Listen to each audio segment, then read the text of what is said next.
बिस्मिल्लाहिर्रहमानिर्रहीम। अस्सलाम वालेकुम नाजरीन, मैं हूं जमशेद अंसारी। नाजरीन, मैं अपने वीडियोस में और अपने तबसरे और तर्जियों में जो आप लोगों की खिदमत में पेश करता हूं, हमेशा एक बात बहुत सराहत के साथ मैं दोहराता रहता हूं कि जब ज़माना बदलता है तो ज़माने के तकाज़े बदलते हैं। ठीक है, हर ज़माने के अपने तकाज़े होते हैं। आज जो ज़माना है वो सोशल मीडिया और डिजिटल मीडिया का है, और आने वाले चंद सालों में यकीनन ज़रूर बिलज़रूर जो सोशल मीडिया है और जो डिजिटल मीडिया है वो डोमिनेंट होगा और वक्त के साथ साथ ये अपनी जड़ें मजबूत करेगा। चूँकि सोशल मीडिया का इस्तेमाल करना आजकल ज़रूरी हो चुका है, ख़ासकर हम जो मीडिया के साथ मुंसलिक अफराद हैं, जो लोगों तक अपने तज्ज़िये और तबसरे, अपने अफकार और ख़यालात पहुँचाते हैं, तो उनके लिए तो बहुत ज़्यादा ज़रूरी है। चुनांचे जब सोशल मीडिया में देखता हूँ और अमूमन मेरी नज़रों से रेहाम खान साहब के ट्वीट्स गुजरते हैं, और कभी कभार मुझे इत्तेफाक हो जाता है कि उनके जो तज्ज़िये और तबसरे हैं, जो उनके अपने यूट्यूब चैनल है जो उन्होंने अपने नाम से शुरू किया है, तो मैं उन तमाम तबसरों और तर्जियों को सुनने के बाद और उनके ट्वीट्स देखने के बाद इस हतमी नतीजे पे पहुंचा हूं, इस कंक्लूजन पे पहुंचा हूं कि रेहाम खान साहब के तमाम तबसरों, तर्जियों और ट्वीट्स का जो मरकज़ व महवर है, उनकी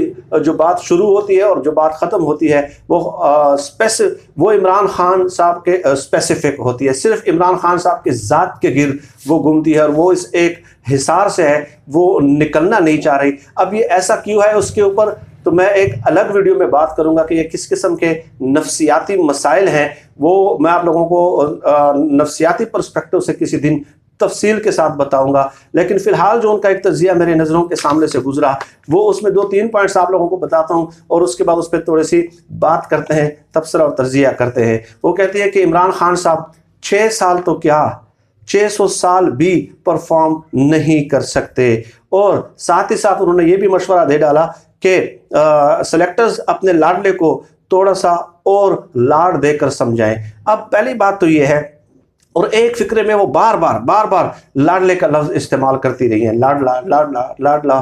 ठीक है, और इस एक लफ्ज़ के बार बार रिपीटिशन से, तकरार से ये साबित हो जाता है, और उससे उनका जो बुग़्ज़ है और जो तासुब है वो वाज़े तौर पे रिफ्लेक्ट हो रहा होता है इमरान खान साहब के बारे में कि लाडले को समझाए, लाडले को समझाए। लाडला 600 साल भी जो है ना वो परफॉर्म नहीं कर सकता। और उसके अलावा आगे वो उन्होंने कहा कि मुझे तरस आ रहा है जिन्होंने बड़े प्यार से लाडले को सेलेक्ट किया, न सिर्फ उनको सेलेक्ट किया बल्कि उनकी काबीना को भी सेलेक्ट करके उनको दिया, लेकिन उसके बावजूद भी लाडला 600 साल में परफॉर्म नहीं कर सकता। अब पहली बात तो यह है कि मुझे लग रहा है कि रेहाम खान साहब शायद मुताले से ज़्यादा दूर हैं, और हेयर से, यानी कि इधर से सुन लिया उधर से सुन लिया, चंद लोग इर्द गिर्द उनके इकट्ठे हैं तो वो उनको जो कुछ बताते हैं तो उसी की बुनियाद पे वो अपना तर्जिया दे देती हैं। तो उनका ये कहना कि लाडले को सेलेक्ट किया और टीम बना के भी दी, उन्होंने शायद सुहेल वड़ाइच साहब का कॉलम जो है वो दुरुस्त अंदाज से नहीं पढ़ा कि सुहेल वड़ाइच ने जो कॉलम लिखा कि शहबाज शरीफ कहाँ खड़े हैं, उसमें शहबाज शरीफ साहब खुद कहते हैं कि 1 माह पहले मेरे एस्टेब्लिशमेंट से मामला तय हो रहे थे। न सिर्फ ये कि मामला तय हो रहे थे बल्कि मुझे उन्होंने मेरी काबीना भी सेलेक्ट करके दी, ये खुद शहबाज शरीफ साहब ने इकरार किया। लेकिन उन्होंने पता नहीं शहबाज शरीफ साहब की जगह रेहाम खान साहब ने शायद इमरान खान का लफ्ज़ जो है ना वहाँ पे पढ़ लिया हो, क्योंकि एक नफ्सियाती बीमारी है जिसमें इंसान मुब्तला रहता है, तो उसमें इस किस्म के जो वो होते हैं, जो इस किस्म के हालात हैं उससे साबका पड़ता है, वो मैं अलग वीडियो में बताऊंगा। तो ये लोगों को गुमराह करना है। मान शहबाज शरीफ रहें कि वफाक मुझे काबीना 1 महीने पहले एस्टेब्लिशमेंट ने फाइनल करके दी, ये शहबाज शरीफ साहब का इकरार है। सुहेल वड़ाइच साहब के जो कॉलम है, जो इंटरव्यू उन्होंने दिया, जो सवाल जवाब की नशिस्त हुई है, तो उसके बावजूद ये बात करना। और दूसरी बात ये कि मैं हैरान हूँ कि ये लोग सहाफ़ी हैं या नजूमी हैं। ये किस बुनियाद पे उन्होंने ये दावा कर दिया कि 600 साल भी लाडला कामयाब नहीं हो सकते। इतना बुग़्ज़, इतना तासुब, इतनी नफरत, ठीक है, और इस कदर यानी कि ये वन साइडेड तर्जिया आप लोग दे रहे हैं कि 600 साल भी कामयाब नहीं हो सकते। मैं हमेशा आप लोगों के सामने ये बात पेश करता रहा हूँ कि हमारे जो साफ़ी हैं ये भी मेन स्ट्रीम मीडिया पे टीवी एंकर रही हैं, तो किस बुनियाद पे आप नजूमी हैं? आप लोगों को एक जो फिक्री और शऊरी रहनुमाई होती है समाज की, वो करना होता है। आप ये कहना कि 600 साल में भी कामयाब नहीं हो सकते, तो इससे बेहतर है कि नजूमी का काम शुरू कर दिया जाए और ये पेशगोइयाँ करते हैं। और वैसे भी आजकल के दौर में 600 साल किसी की तबई उम्र नहीं हो सकती 600 साल। तो इससे ये ज़ाहिर होता है कि ये बुग़्ज़ जो है उनका और जो तास्सुब है वो इस एक्सट्रीम पोजीशन पे जा चुका है। और आगे चले नाज़रीन, वो कहती है कि एस्टेब्लिशमेंट ने, अच्छा इसके अलावा एस्टेब्लिशमेंट ने हमेशा ये काम किया कि सियासतदानों को एक दूसरे के साथ लड़ाया जाता है और उनमें से एक मोहरे को आगे कर देते हैं। पूरी सियासी तारीख उन्होंने बताने की कोशिश की है, जैसे माशाअल्लाह पूरी सियासी तारीख में उनकी गिरफ्त हो कि एस्टेब्लिशमेंट सियासतदानों को एक दूसरे के साथ लड़ाती है और उनमें से एक मोहरे को आगे कर देते हैं और फिर सियासतदानों को लड़ाया जाता है। दैट मीन्स कि वो रियाम खान साहबा जो है अपने माजी के जो हुक्मरान है नवाज शरीफ साहब या PMLN या पीपल्स पार्टी, उनको वो बिल्कुल ही मासूम डिक्लेयर कर रहे हैं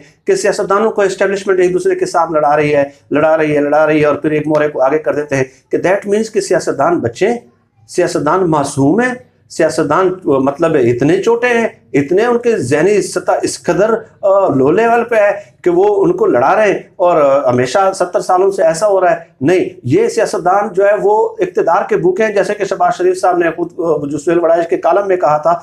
और ये इंतहाई एक सतही कंसेप्ट है जो रियाम खान साहबा जैसे एंकर्स जो हैं वो लोगों को गुमराह करने के लिए आगे करते हैं कि वो लड़ा रहे हैं, वो लड़ा रहे हैं, वो लड़ा रहे हैं, वो लड़ा रहे हैं। मैं आपसे पूछता हूँ कि लंदन के 4 फ्लैट्स हसन हुसैन नवाज के नाम पे सैकड़ों जायदादें, और उनकी लिस्ट कभी मैं आप लोगों के सामने पेश करूंगा। इसहाक डार साहब को देख लें, अली डार साहब को देख लें, ठीक है। तो क्या ये जो बाहर इन्होंने इतने बड़े बड़े बिजनेस एम्पायर खड़े किए हैं और 17 साल की उम्र में हसन हुसैन नवाज को उन्होंने फ्लैट्स बना के दिए, क्या ये उनको एस्टेब्लिशमेंट ने कहा था कि आप बनाए? उन मामलात में तो इतने मासूम नहीं होते कि कितने बाहर अपने छींक तक का इलाज भी वो बैरून मुल्क जाके करते हैं और यहाँ पे आके ये इतने मासूम बन जाते हैं। इसके अलावा आप देख लें कि रक्शे वाले, फालूदे वाले, मरे हुए लोगों के और ख़वातीन के नाम पे जाली अकाउंट्स बनाए गए और वो जाली अकाउंट से जो ट्रांजेक्शंस हैं वो अल्टीमेट बेनिफिशरी पीपल्स पार्टी की क़यादत को होती रही है। और इतने 25-25 वॉल्यूम JIT के उनके बने हैं, JIT के उन पे बने, उनके करप्शन पे बने, और ये पनामा में 10 वॉल्यूम्स बने थे JIT के। और इस कदर महारत के साथ उन्होंने किया कि पाकिस्तान के 7 इदारे मिलकर सालों से ये तहकीकात कर रहे हैं, लेकिन वो कुछ तक पहुंच चुके हैं और कुछ के तह तक नहीं पहुंच चुके। तो ये इस कदर मासूम है कि इनको सियासतदान आपस में लड़ाते हैं। और यही शहबाज शरीफ साहब आज भी जो है ना वो एस्टेब्लिशमेंट को मिसकाले दे रहे हैं कि मुझे सेलेक्ट करें, मुझे सेलेक्ट करें, मुझे सेलेक्ट करें, मैं आपकी खिदमत के लिए तैयार हूँ। तो आप मुझे बताइए, ये खुद इक़्तिदार के वालों तक पहुंचने के लिए उनके पास जाते हैं। बल्कि मैं आप लोगों को एक किस्सा बताऊं कि जब नवाज शरीफ साहब की हुकूमत थी तो नवाबजादा नसरुल्लाह खान ने बाकायदा खत लिखा परवेज़ मुशर्रफ को कि आप आएँ और टेक ओवर करें, ये नवाज शरीफ साहब जो हुकूमत नहीं कर सकते। तो जब आप खुद दावत देते हैं भाई, तो एस्टेब्लिशमेंट कहती है कि जब आप सियासतदान खुद हाथ खड़े कर देते हैं और आपस के मसाइल आप हल नहीं कर सकते और हमें खतूत लिखते हैं, नवाबजादा नसरुल्लाह खान जैसे जो है ना जमहूरियत के चैम्पियन को, जो मैं उनको तस्लीम करता हूँ उनकी खिदमात को, मेरी क्या हैसियत कि उन्होंने कितने जमहूरियत के लिए खिदमात अंजाम दिए, वो उसको ख़त लिखते हैं, जनरल मुशर्रफ को ख़त लिखते हैं कि आप आएँ और अपना रोल अदा करें। तो रोल अदा करने का क्या मकसद है कि आप आए और हुकूमत को टेक ओवर करें। तो जब सियासतदान इस तरह करते हैं और इक़्तिदार के लिए इस्टेब्लिशमेंट की तरफ देखते हैं, उनको खतूत लिखते हैं, उनके पास जाते हैं, उनके साथ मीटिंग्स में शरीक होते हैं, उनसे काबीनाए फाइनल कराते हैं, तो फिर आप गिला भी इस्टेब्लिशमेंट से करते हैं। और इसके अलावा उन्होंने जनरल कमर जावेद बाजवा साहब पे भी मतलब एक मखसूस पैराए में तंज़िया लहजे में उन्होंने अटैक करने की कोशिश की है और ये कहा है कि गुज़श्ता 2 सालों का जो सबसे ज़्यादा कामयाब सियासतदान है वो जनरल कमर जावेद बाजवा साहब है। यानी कि आप देखें ना किस कदर खूबसूरती के साथ जो है ना उन्होंने अपनी बात कन्वे कर दी लोगों को कि आज इन 2 सालों का जो पॉलिटिकल सिनारियो है उसमें जनरल कमर जावेद बाजवा सबसे बेस्ट और इफेक्टिव सियासतदान है, ना कि वो फौज को सियासत में वो दखील कर रही है। और जनरल कमर जावेद बाजवा खुद कई बार इस बात को रद्द कर चुके हैं कि मेरा सियासत के साथ कोई ताल्लुक नहीं है, मुल्की ज़िम्मा कार और इंतज़ाम कार को संभालना ये सियासतदानों का काम है। लेकिन यहाँ पे होता क्या है कि हुक्मरानी तो यहाँ पे करते हैं, लेकिन जब इक़्तिदार से उधर जाते हैं तो बाहर चले जाते हैं, हमेशा ईदें बाहर गुजारते हैं, छोटी ईद, बड़ी ईद, पूरी फैमिलियाँ, ख़ानदाने बाहर हैं। तो ये इनका इतना ताल्लुक है इस मुल्की मामलात के साथ। लेकिन हमने देखा कि जो आर्मी है ये सरहदों पर भी लड़ती है, अपनी जानें भी कुर्बान करती है, लेकिन उन्होंने कभी ये नहीं कहा कि इंडिया हमलावर हो रहा है या कोई भी हो रहा है या किसी भी मुल्क की तरफ से खतरा है, हम बाहर जाते हैं। और इनका इक़्तिदार के साथ ताल्लुक, पाकिस्तान के साथ ताल्लुक सिर्फ इतना है कि जब भी कोई नामुसाद हालात हों, इक़्तिदार की कुर्सी से उतरने वाले हों, तो फ़ौरन वो बाहर चले जाते हैं। ये उन्होंने बातें की हैं कुछ, और इसके अलावा और बहुत सारी बातें हैं, क्योंकि बातें मैंने बहुत सारी आप लोगों को बतानी थी। रियाम खान साहबा के बारे में मेरी हमेशा एक आदत है कि मैं पर्सन स्पेसिफिक कोई बात नहीं करता और ना किसी की ज़ात के ऊपर तनकीद करता। उन्होंने तज्ज़िया किया और मैंने उनके तज्ज़िये के जवाब में एक तज्ज़िया आप लोगों की खिदमत में पेश किया। लेकिन एक वाक़या है, ये एक किताब है नाज़रीन, बातें सियासतदानों की। इस किताब से आप खुद पढ़ सकते हैं। ये वाक़या बताना मेरे ख्याल में ये ज़रूर आप पढ़ लीजिएगा, ठीक है। उसमें मैं एक वाक़या आप लोगों की खिदमत में पेश करता हूँ कि ये जो राइटर हैं ज़िया शाहिद साहब, वो लिखते हैं और ज़ाहिर है दरोग बगर्दन रावी। इत्तेफाक से उसकी दूसरी शादी के वक्त मैं मौजूद नहीं थे इमरान खान साहब के, और ना मेरे रेहाम से कोई मुलाकात हुई। अलबत्ता जनरल हमीद गुल ने मुझे फ़ोन पे बताया कि रेहाम खान की शोहरत अच्छी नहीं। वो फिर बोले मैं ज़ातियात की बात नहीं कर रहा, मेरी मालूमात के मुताबिक किसी एजेंसी की प्लांट की हुई औरत है। मैंने इमरान खान को पैगाम भेजा है, मुझे पता है तुम भी खुलकर बात कर सकते हो और तुम्हारी बात बुरी लगे तो वो भी सुन भी लेगा। मैंने कहा जनरल साहब मेरा कई माह से इमरान खान साहब से कोई रब्ता नहीं हुआ। जनरल हमीद गुल साहब इस राइटर को बातें सियासतदानों की ज़िया शाहिद को लिखते हैं कि आप इमरान खान साहब से कहें कि ये एजेंसी की किसी एजेंसी की प्लांट की हुई औरत है, इनसे होशियार रहें। मैंने ये वाक़या सिर्फ इसलिए सुनाया कि हमीद गुल खुद भी ज़िंदगी भर मेरी तरह इमरान खान के बहुत दोस्त रहे। उनकी अहलिया और अब्दुल्ला की वालदा की बीमारी के सिलसिले में हमीद गुल काफ़ी परेशान थे। 2 बार उन्होंने मुझे फ़ोन किया और कहा कि आप इस्लामाबाद आओ और इमरान रोज़ाना एक बार कंटेनर से उतर कर बनी गाला अपने घर जाता है, आप इनसे मिलो और समझाओ कि हरगज़ रियाम इस औरत जो ये खातून है रियाम खान इनसे शादी न करे। मुझे नहीं मालूम कि हमीद गुल की मालूमात का ज़रिया क्या था, क्योंकि फ़ोन पर उन्होंने मुझे नहीं बताया। लेकिन उनके बेटे अब्दुल्ला ने बाप की वफ़ात के बाद लाहौर आकर लाहौर आकर मेरे दफ्तर में मुझे तफसील बयान की कि रेहाम खान की शादी से पहले मेरे वालिद हमीद गुल से मिलने हमारे घर आई थी।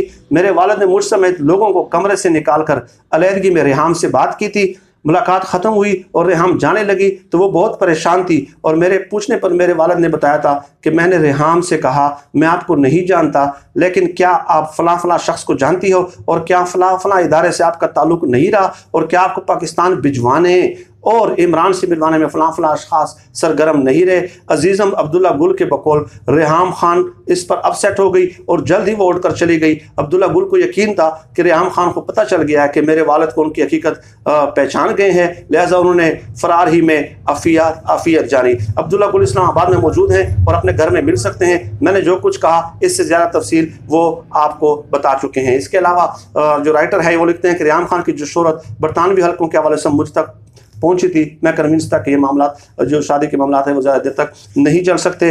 इसके अलावा ये राइटर लिखते हैं कि मैं पहले लिख चुका हूं कि रेहाम खान से शादी अभी नहीं हुई थी या जो भी है, या बकौल रेहाम खान अभी फ़ोटो सेशन का इनेकाद अमल में नहीं आया था कि मरहूम जनरल हमीद गुल ने मुझसे दोबारा कहा कि आप इमरान को समझाएं कि ये किसी एजेंसी की प्लांट की औरत है। मैंने ये भी लिखा है कि मैंने माजरत की थी।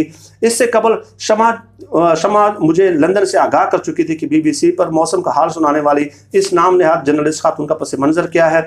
लंदन ऑफिस से वजाहत अली खान भी मुझे तफसील भिजवा चुके थे, बल्कि उनका कहना था कि रेहाम खान के पहले शोर से उसका तनाज़ा चला तो ये बात अदालत तक पहुंच गई थी और लंदन के समाजी हलकों में ये स्कैंडल बहुत मशहूर हुआ था। और उसके आगे जो लिखा है मेरी अपनी समाजी रिवायात है, अखलाकी रिवायात है। मैं किसी की ज़ात पे बराह रास्त अटैक नहीं करता, किसी की ज़ात के पर्सन स्पेसिफिक बात नहीं करता, क्योंकि मैं उस नफ्सियाती बीमारी में मुब्तला नहीं हूँ जिसमें रेहाम खान साहब मुब्तला हैं। तो वो आप खुद पढ़ सकते हैं। किताब का हवाला मैंने आपको दे दिया है, नाम भी आपको पता चल गया राइटर का, किताब का भी आपको पता चल गया है। तो ये इस किस्म की बातें हैं। और एक वाक़या तो जो किताबों में मज़कूर है, किताबों में लिखा हुआ है, मैं अपनी तरफ से कोई बात नहीं बयान कर रहा। इससे पहले 10 मिनट जो तर्जीह है वो मैंने अपनी तरफ से किया, लेकिन ये हवाला देना भी ज़रूरी था। और इसके अलावा नाज़रीन मैं किसी वीडियोज़ में बताऊँगा कि बार बार एक इमरान स्पेसिफिक इनका जो है क्यों तज्जिया होता है या क्यों उनके जो ट्वीट्स होते हैं या तबसरे होते हैं, मैं उसकी नफ्सियाती वजूहात भी आप लोगों की खिदमत में किसी दिन पेश करूंगा। नाज़रीन आज के लिए इतना ही काफ़ी है। आप सब लोग अपना बहुत बहुत ख्याल रखिएगा और मुझे अपनी दुआओं में ख़ुसूसी तौर पर याद रखिएगा। अल्लाह सब काम नासिर हो। पाकिस्तान जिंदाबाद। अल्लाह हाफिज़।